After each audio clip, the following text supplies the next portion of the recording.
It's been a while since the last Q&A video, but the series is finally making a return. Let's take a look through your questions ahead of Gameweek 30. Rahul asks, with the wildcard in Gameweek 31 ready, who are the transfer targets on the radar to take a punt on in Gameweek 30 with a 1 free transfer? If you're eyeing up a 1-week punt before playing the wildcard, Chelsea at home to West Brom looks like a good fixture to target. Whilst Azpilicueta has been an ever-present member of the back three under Tuchel, it may be worth gambling on the highest ceiling provided by Marcos Alonso. The left wing-back has started 5 out of 10 league matches since the change in management. No Chelsea defender has produced as many as his 1.9 attempted assists or his 2.5 shots per 90 minutes in that time. Mason Mount is a top-scoring attacker under Tuchel, earning 46 FPL points. No teammate has scored more than his 3 goals or taken as many as his 21 shots. Kai Havertz can be considered as a high-risk, high-reward option. The German has started in each of the last 2 game weeks, picking up 2 assists. Tallies of 4 shots on target and 12 touches in the box ranked top amongst teammates during that period. Puta asks, are Liverpool assets needed given their good line of fixtures ahead? Salah in particular. After a long spell of poor results, the Reds have the chance to redeem themselves with a generous end of season run that includes Leeds, Newcastle, West Brom and Crystal Palace. Now back from injury, Diogo Jota helped his side get back to winning ways in their most recent league match, scoring the only goal in a 1-0 win against his former club. The Portugal international was in fine form for his country over the break as well, bagging a brace in a 2-2 draw with Serbia.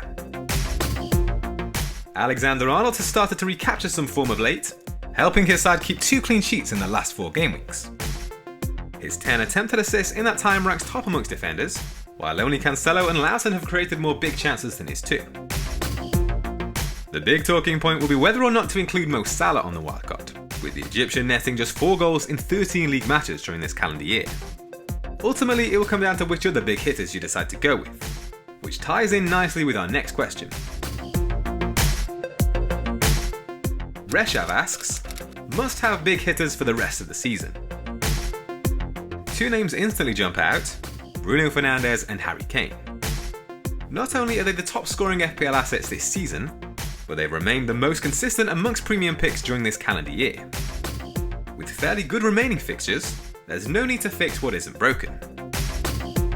Assuming most of us will only have space for 3 big hitters, it's likely to be a choice between Heung-min Son, Mohamed Salah and Kevin De Bruyne for the final spot.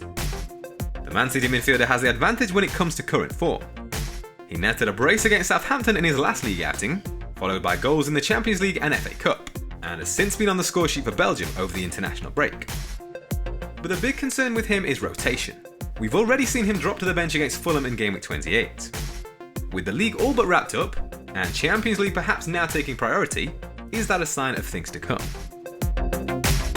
There's no denying Heung-min Son has had a fantastic campaign, but his form had started to dip slightly prior to his injury, with just 1 goal in 11 game weeks. Maybe he'll come back firing on all cylinders if he's available against Newcastle in Gameweek 30, but as it stands, I'd back Salah to end the season stronger.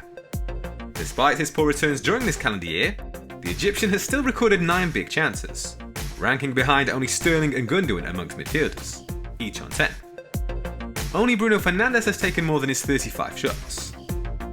Liverpool seem to be over the worst of their injury crisis, with Fabinho now able to move back into midfield, and Jota fit again to freshen up the attack, helping them to capitalise on their promising fixtures. Harry asks, is it time to ditch Man City assets? Despite their impressive form that's seen them gain a comfortable lead at the top of the table, rotation is always a concern with Man City. Now that we're getting into the business end of the Champions League, that's surely only going to get worse. Currently they're without a fixture in Gameweek 32, though their meeting with Aston Villa is almost certain to be scheduled for the midweek within that same game week. But there is the matter of a blank Gameweek 33 for them, along with Spurs, Fulham and Southampton. For those of us playing the wildcard shortly, who don't also have the free hit chip left, we can only really include a maximum of 3 players in total from the teams that blank in Gameweek 33, in order to be able to leave them on the bench that game week. If Harry Kane is one of them, that only leaves 2 slots remaining, but I still think it's worth including Gundogan and potentially a centre-back, Stones or Diaz, given the value they offer. At their prices, you can still afford a strong bench to provide cover when rotation inevitably happens. One other thing you could do if you're wildcarding in Gameweek 31 is take a 1-week punt on a Man City player for their home fixture against Leeds.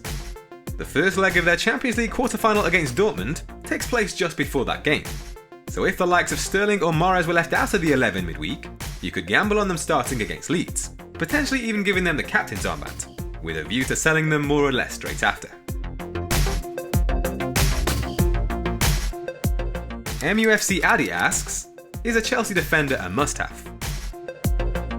Chelsea are currently on a run of 4 consecutive clean sheets, and since Tuchel took charge, they've kept an incredible 8 clean sheets in 10 league matches. During that time, they've also conceded league low tallies of just 2 goals, 5 big chances, and 20 shots on target. That run has seen them keep out the likes of Spurs, Man United, and Liverpool, so maybe we shouldn't be too put off by the fact they face Man City, Arsenal, and Leicester in their remaining fixtures. Taking a closer look at their personnel, there's only one defender who started every game under Tuchel, Cesar Azpilicueta. But Rudiger has started 9 out of the 10 matches, and offers a huge saving at the price of just 4.7 million. So personally, that's where I would look to invest. Finally, Mendy could rival Emi Martinez for a place between the sticks in our wildcard teams. But despite keeping more clean sheets than any other goalkeeper since Gameweek 20, both Meslier and Martinez have outscored the Chelsea shotstopper. And the final question for this episode comes from Madeline. Is it time for differentials for the final stretch of the season? There are plenty of great options with very low ownership to keep in mind for the final stretch. Wolves have a run of fixtures worth noting, facing 5 of the bottom 6 teams between Gameweeks 31 and 35. In defence, both Cody and Patricio are under 5% owned, while their creative spark in attack, Pedro Neto, sits in just 6.8% of teams. Leicester's fixtures between Gameweeks 31 and 35 also shouldn't go unnoticed, and despite scoring in each of his last 3 league appearances, Kelechi Iheanacho is only owned by 2.8% of managers. We've spoken about him already, but Diogo Jota deserves another mention here. Fresh back from injury and scoring goals for club and country, we can expect to see his 4.6% ownership shoot up throughout the remainder of the season.